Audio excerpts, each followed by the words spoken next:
So today you want to learn how to basically get a nice lat spread. And I'm going to show you. So a little bit better. So guys, what I want you to think about, and it's a common mistake when people are trying to, spread their lats. A lot of people, when they're doing a back pose, for example, this one, like that, it's a different type of pose. There's this, and then there's this.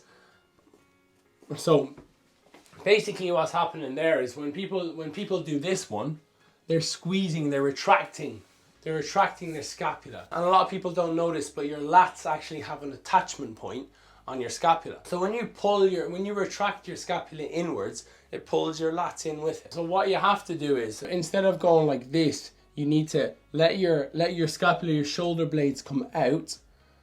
And then once you've done that, you need to actually pull them down. So you're pulling them out, and then you're pulling them down. So you actually get you get two really good benefits from that. You get the lats coming out, and then you get them to contract where they flex. So basically what's happening there is my scapula are retracted now, and then they're protracted, and now I'm going to flex and pull down my lats by pulling my scapula down like this. Watch. So you could see them flex there. So out and down.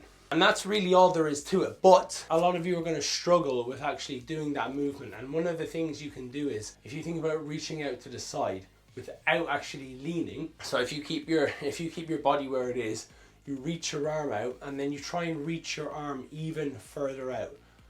You have to actually do that with your lats. You have to let your shoulder blades pull out. You have to let your lats come out. So you reach your arm out, you can pull your shoulder blade in, see the lats go away, and then you can push it out.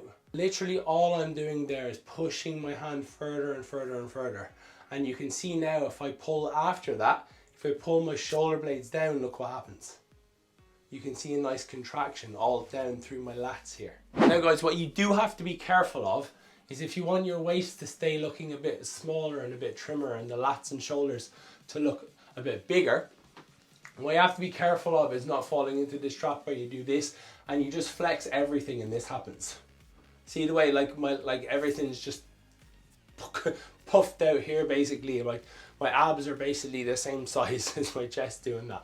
And like that, they're not, but it gives that illusion. So how to avoid that, what you can think of is, you come up, pull your chest up, you try and draw your stomach in instead of flexing your stomach like this.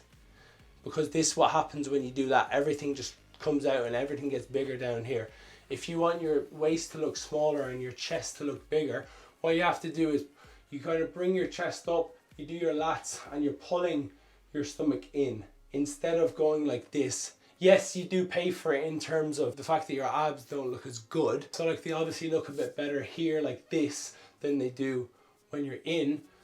But we're trying to show off the lats more so, and not so much the abs. Now guys, if you want to learn how to pop your pecs, I'm not that big of a guy. I don't have massive pecs. I don't have massive muscles. Not by any stretch of the imagination. If you want to learn how to do it, click this video up here.